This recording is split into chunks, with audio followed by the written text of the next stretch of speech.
Learn the most empowering hiring techniques. Land the most desirable talent. Launch your company towards massive success. This is the Higher Power Radio Show with your host, Rick Girard. All right, now as a founder, your first hire is always the hardest. Now, most often we take the first person that will say yes, not putting a whole lot of diligence into the conversation about setting proper expectations. Now, what ends up happening with that is you either get really lucky if it works out, or it becomes a cautionary tale of what not to do when starting a business. Often a very expensive lesson to learn. So, starting with culture in mind from day one is the key to having difficult conversations that ensure your first hire's success. I'm Rick Girard, and welcome to the Higher Power Radio Show. We help entrepreneurs and executives win the strongest people. We do so by sharing insights from top performing rebel entrepreneurs, game changers, and industry leaders, like our guest today, Mr. Scott Hollrah. He is the founder and CEO of Venn Technology. Now, Scott has built a reputation as a technologist, problem solver, and a creator of great culture. In his role at Venn, he's focused on helping mid-market organizations become more effective through the use of automation. The company has won numerous awards, including Dallas Business Journal's Best Places to Work, and he's made the Inc. 5000 4 years in a row. In addition to family and work, Scott hosts In the Thick of It, a podcast that highlights the trials and triumphs of fellow founders. And he's an expert in building a culture that stands out from his competitors, which is what makes Scott the perfect expert for today's topic. Scott, welcome to the Higher Power Radio Show today. Thanks, Rick. Appreciate you having me. All right. It's a pleasure to have you. And I'm excited to get this show going because you've done a really amazing job of building a culture. But when we talked offline, we talked a little bit about, you started just like everybody else as a one-man show, and now you've kind of grown the organization. So tell me a little bit about that first hire experience, because, for most of us, it's not such a great experience, but I'll let you go from there. So let's talk about it. So when I started the business, I went into it not knowing if it was going to be me by myself forever, if it was going to be me and a handful of people, or me and hundreds, or what. But I very intentionally did not name the company Scott Hollrah Consulting, just because I wanted to make sure that if it did take off, that it wasn't, too attached to me. About a year into the business, things started picking up to the point that I wanted to make sure that I could go kick the soccer ball around in the yard with my kids on the weekend or whatever. And so, started to bring on contractors to take on some things. And from there, really tapped that capacity and had a realization, wow, there's enough here. I've really got to get somebody else full-time in the organization. And so, as you said, hiring that first employee for me is one of the absolute hardest things I've ever had to do in the almost 10 years of running the business. And for me, it was hard for two reasons. Number one, I had just got to the point that I was confident that I could feed my own family. And as the owner, you eat last, your family eats last. And so I got to make sure that I can pay this other person and then continue to pay myself. Yeah. And once I got through that kind of the financial aspect, it was, all right, whoever I bring on, are they going to care about the success of the customer as much as I do? Are they going to be personally invested, or is this just going to be their 9 to 5, show up, do my thing, go home? And I tell you what, I lucked out. First hire, still with me. And, he has had that customer success driven mentality that's critical to keep this thing going. I can feel right now, hundreds of listeners right now cursing you or flipping you off because they didn't get that same experience, right? In a way, right? Like I think a lot of us have been, by the way, I've gotten lucky too. So I'm right there with you. But I've worked with hundreds of startups throughout my career, and the greater majority of people, like of founders, have actually shared experiences that were quite the contrary, right? And I think it really came down to um, either trusting or assuming that somebody was going to work out. But I would imagine, I know most of them didn't really have the difficult conversations that were involved, um, that would get you to a point where you'd be successful with that first hire, right? Did you have those conversations with your first hire? It's interesting. I having this conversation now, I'm actually it's hitting me just how lucky I really did get, because I don't think I interviewed anyone else. And um it, we were introduced by a customer of mine that he had worked for years before. And this customer, it's a faith driven organization, and we're of like faith. And so knowing that I was being introduced to somebody who shared my values and somebody that worked for them would share their values, it was kind of a given that values were shared. And so, and thinking beyond that first hire, most of our best hires have been people that have been referred to us by other people on the team, or by people that we know, people in our network. And so, Yeah. again, shared values is just such an important thing. So I would imagine, when we talked offline, you said that you were very intentional about like wanting to have a strong culture from the get go, right? Um, and I think that um, you naturally fell into somebody who shared your values, and so it became pretty easy. But the key thing is there that you guys have shared values, and you really are building the organization under common belief system, which you probably, I mean, did you guys talk a lot about that when you interviewed? At that point, the shared values, I think, were much more ethereal, and again, kind of rooted in faith. And it wasn't until he had been with me for probably 2, 3 years, and we'd hired additional people at that point, where we actually like codified our core values as an organization. And so, but you know, you spend some time around somebody, you get to know their character, you get a sense for who they are. Sure. And, you know, I just got lucky that I feel like I got to see the real person early on, and that it wasn't a front. Yeah.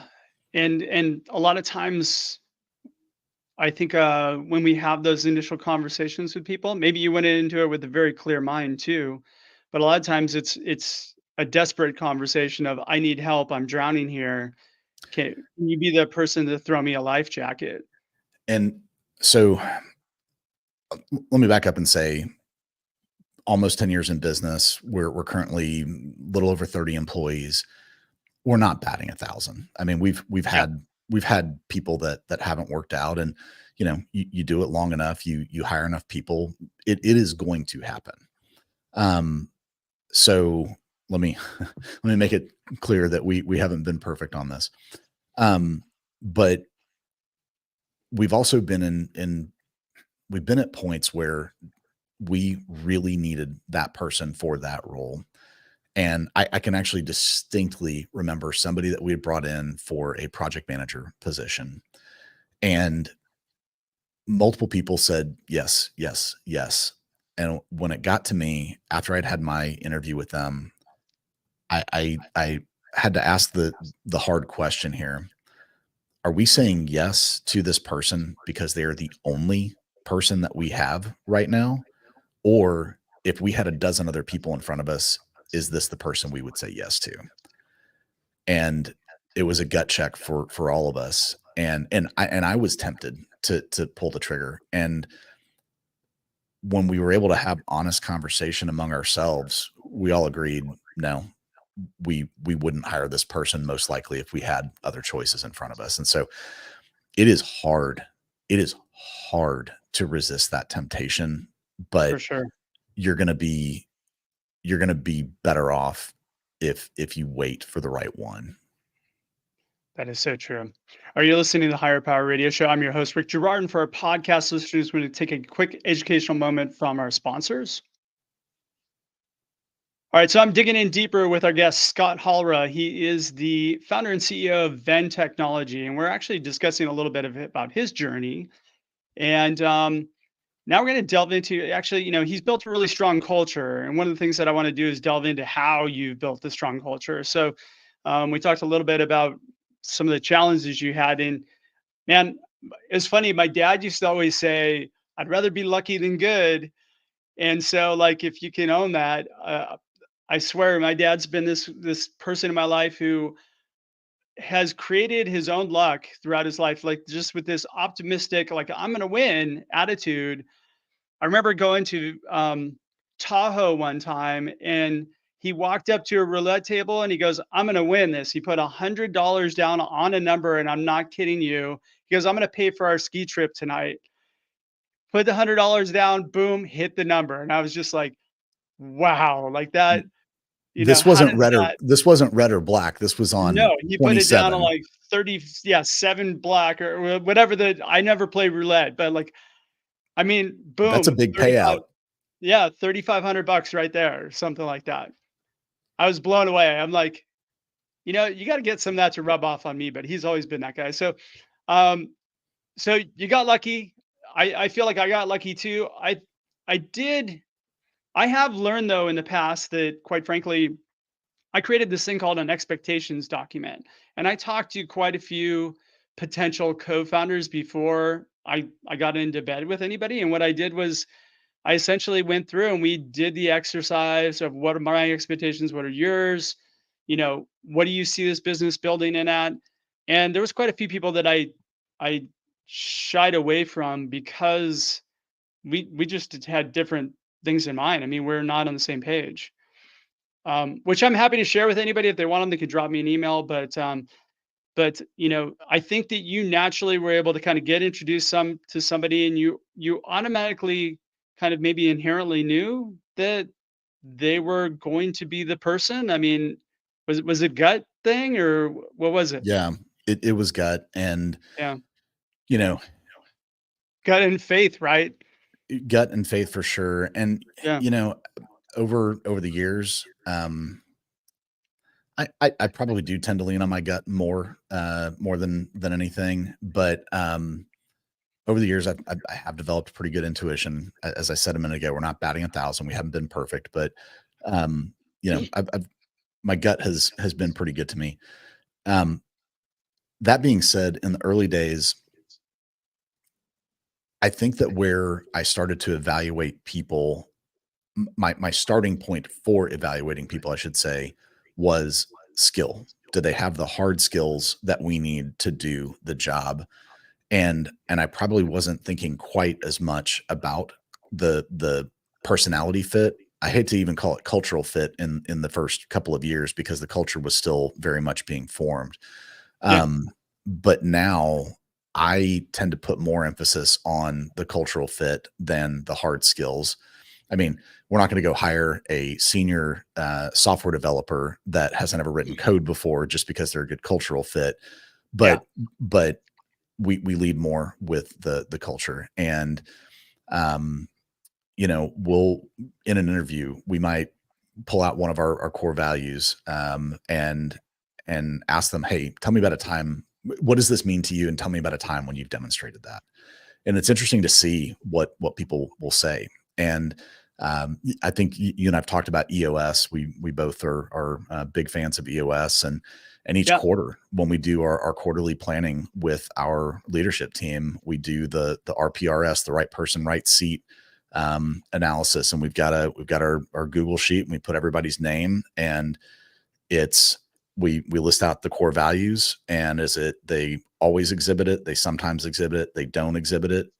And then within the EOS framework, it's get it, want it, capacity. And so GWC, and are they green across the board? Or there are a couple areas where, maybe they're really good at all these things, but there's just one core value that they're not necessarily really, leaning into. And that's, somebody that we need to coach on that.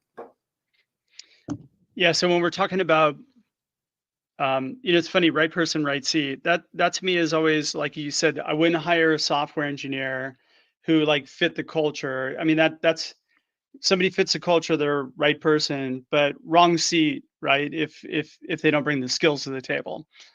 Um, and one of the things that I've kind of experienced is that um, you it is hard to get that right combination of both, right? Because most people are not going to fit your core values, and it's hard to walk away from somebody who has the right skills when you're like, hey, look at, they just they don't operate, or they don't behave in a manner that's going to be conducive to us being successful.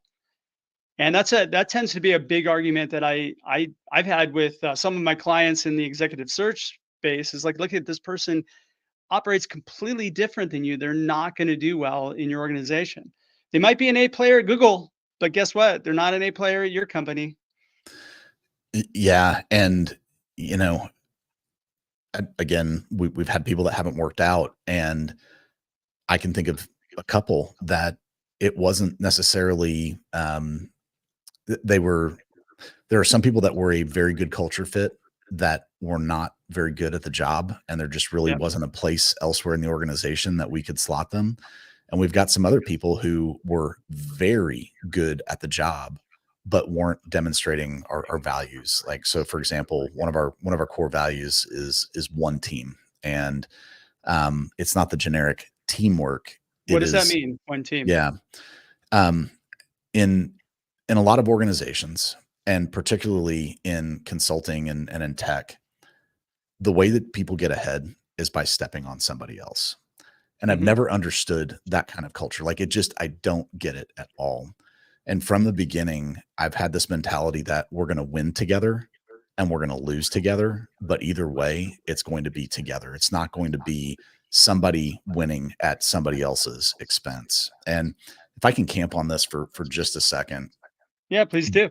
this core value is the one that we talk about the most. And throughout our office, we've got one team written on the wall in several places, and we give an award each quarter. In fact, we'll be giving it this coming Friday. We have an internal event. It is the Chad Nelson One Team Award, and it is also known as the Golden Toilet Brush. And the story, and I get choked up sometimes when I tell the story. Chad Nelson, he's our director of customer success. This is a senior level person in the organization. He's on our leadership team. And after we bought our building, and we were getting ready to have a big event. We were having a bunch of people come in for this open house. And I'm running around, trying to get things ready. And I walk around the corner, and Chad walks around the other corner with a toilet brush in his hand. And I said, Chad, what are you doing with a toilet brush? And he said, Scott, I noticed that the men's room wasn't as presentable as we would like it to be for our guests coming in. So I'm going to clean the toilet. And again, I get choked up. Like, we have a custodial staff that we pay to come in several nights a week to do this. And I said, no, Chad, I got it. And I tried to take the toilet brush out of his hand, and he said, no, I got this. And he politely pushed me away. He's a big former football player. And so, like that right there, I'm a senior level person in the organization. I'm on the leadership team. And you know what? I'm willing to scrub a toilet if it positions our company better. That's the kind of mentality that we want. And so the award is named after Chad, and it is So it's called the literally, Chad Nelson Toilet Brush Award. it's the Chad Nelson One Team Award, also known as the Golden Toilet Brush. So it is literally a toilet brush on this nice little format that's been spray painted gold, and it is a huge honor to get the Golden Toilet Brush. That is pretty cool. So this is this is really cool that you actually kind of have created an award system around it. But not only that, I mean, you've made it an honor to win a toilet brush. Right. Well, and in the context of culture and what we've built, there's not a lot of companies that are willing to, let their freak flag fly and have an award that's a toilet brush. And, we from the very beginning have sought to be just very unconventional. We want to be, everybody wants to be different, but I think that we truly are in a lot of ways. I tell people all the time, we work in the world of accounting software. Like, how much nerdier can it get than accounting software? So somebody's got to liven this up. And man, we can go to a conference and we could have the cheapest booth in the forgotten dark lit corner of the trade show hall, and we can have the longest line of any of the other vendors there, because we come with a different energy. We have a life-size Yeti. His name is Bjorn. Bjorn is our mascot. Bjorn Coding with a K. And we bring Bjorn. In fact, we're going to Phoenix next week for an event, and we're bringing Bjorn. We've got this life-size Yeti costume, and this whole deal came about. We were getting ready for a conference in 2019, and we were working with an outside branding agency at the time. And I'm like, okay, guys, let's brainstorm. What are we going to do for this trade show? And all right, let's give away something big to draw people into the booth. What could we give away? Let's give away a Yeti cooler. No, let's give away a bunch of Yeti coolers. All right, how can we punch that up even more? And I said, guys, I've got a terrible idea. And the number of times somebody starts a conversation with, I have a terrible idea, we almost always end up doing whatever that thing is. And so I said, win a Yeti from a Yeti. Where can we get like a life-size Yeti costume? And get on the internet, and sure enough, there it is. And Bjorn was born, and Bjorn has taken on a life of his own.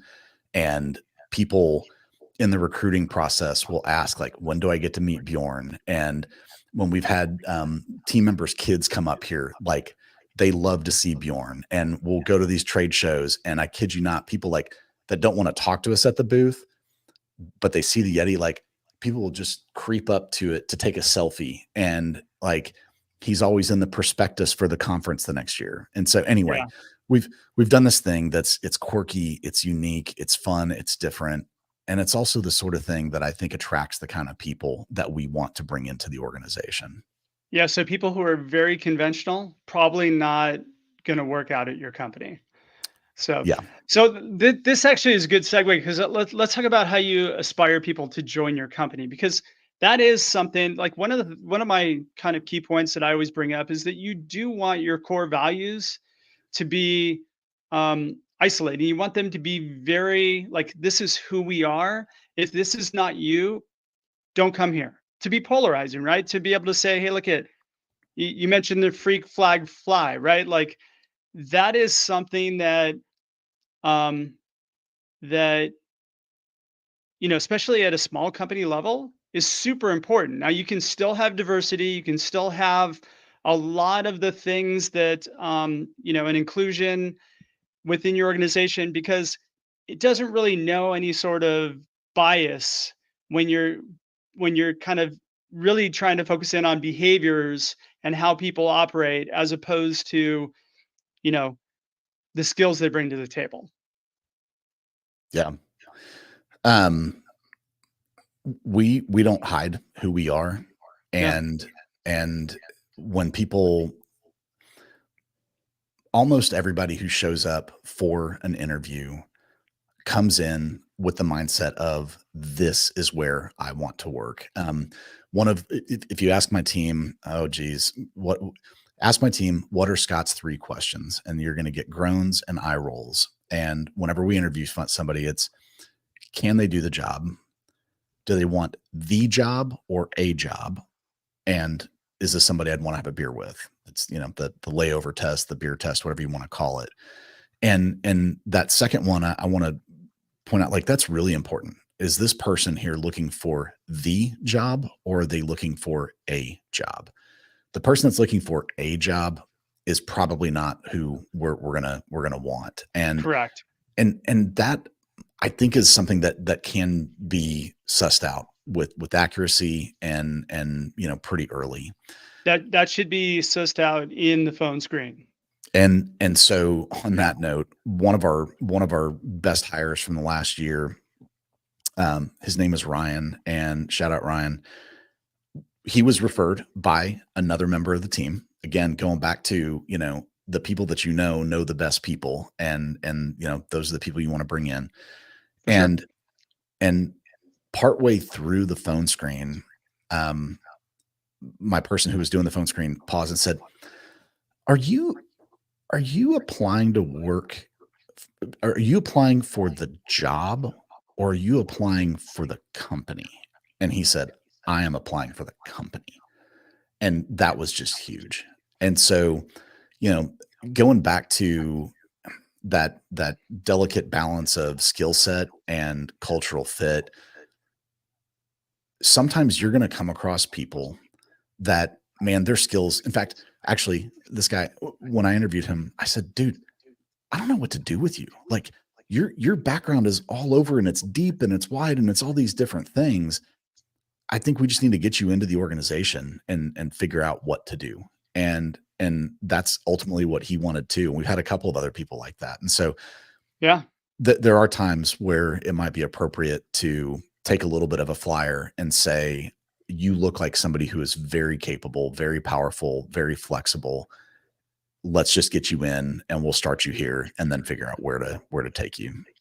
I think that is a great point. I'm glad you brought that up and made that, is that there's too many people that are looking for a job, right?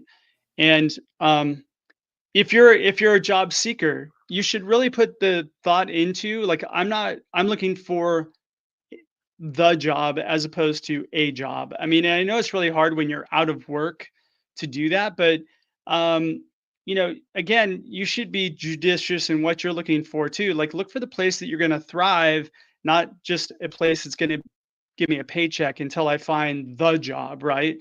And I think that's a big mistake that I see people do, is, I want what to are you comment looking on to that. do? I want to Yeah, comment on that just for a second. yeah, One of the things that I look at when resumes come across my desk, or these days more often than not, it's a LinkedIn profile. And when I see that somebody has had, 3 jobs in the last 4 years, or, whatever, that is a huge red flag to me. And so, to your point about, for job seekers, not just people that are hiring, but for job seekers, hold out for that place that is the company or the job. It's yeah, important to you too, because when you come across my desk, if it looks like you've just gone from job to job to job, I'm going to discount you. And you're probably not going to get very far in our interview process. And so it is to yep. your benefit in the long run as well, to not just take a job because it's a paycheck. Man, amen. You're 100% on that. Shoot, Scott, this goes by so fast. We're getting pretty close on time. What would be 2 or 3 key takeaways you can give the audience that they can plug into their business today? I think create the kind of company that you want to work for. Growing up, we talked about this the other day. As a kid, my parents talked to us about the golden rule. You treat other people the way you want to be treated. And so think about how you want to be treated, assuming that you're not some sort of glutton for punishment and that sort of thing. Right. But build the kind of company that you want to work for. And if the kind of company you want to work for is very buttoned up and we wear a suit and tie every day, and that's great, then go find the people that want that same thing too. But if you're like me and you want to wear shorts and flip-flops to work on any given Tuesday, then, build that and demonstrate that. Know what makes you unique. And, I talked earlier about let your freak flag fly. Man, we do a lot of different things. Texas Independence Day. First, Texas Independence Day is a thing. Texas was once its own country.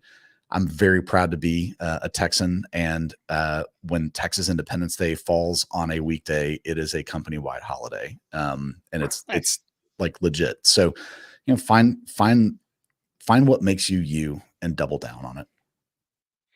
Man, those are great words to live by. Scott, thanks so much for your time and investment today, and I want to welcome you to the Higher Power Radio community. Now, what would be the best way in which members of our audience can find you, find your company, all that good stuff? Visit us at venntechnology.com. That's V as in Victor, ENN, venntechnology.com, or hit me up on LinkedIn. Perfect. All right. Well, thanks for tuning in this week's episode of Higher Power Radio. Quick thanks to our team, Brian Colburn, Andrea Ballin, and Ayla Girard. If you're listening to the podcast, please subscribe, review, and share. After all, this show's for you, and we want to continue to bring valuable content to you week after week. You can join the Higher Power Radio community at Higher, H-I-R-E, Power, P-O-W-E-R, radio, R-A-D-I-O.com, or you can drop me an email at rick@innertrue.ai. I'm your host, Rick Girard, and you have been listening to the Higher Power Radio Show. Aloha. Thank you for listening to Higher Power Radio. Catch our LinkedIn Live show every Tuesday at noon, or download the podcast on iHeartRadio, iTunes, YouTube, or your favorite podcast platform. We appreciate you joining us on Higher Power Radio with your guide to hiring success, Rick Girard.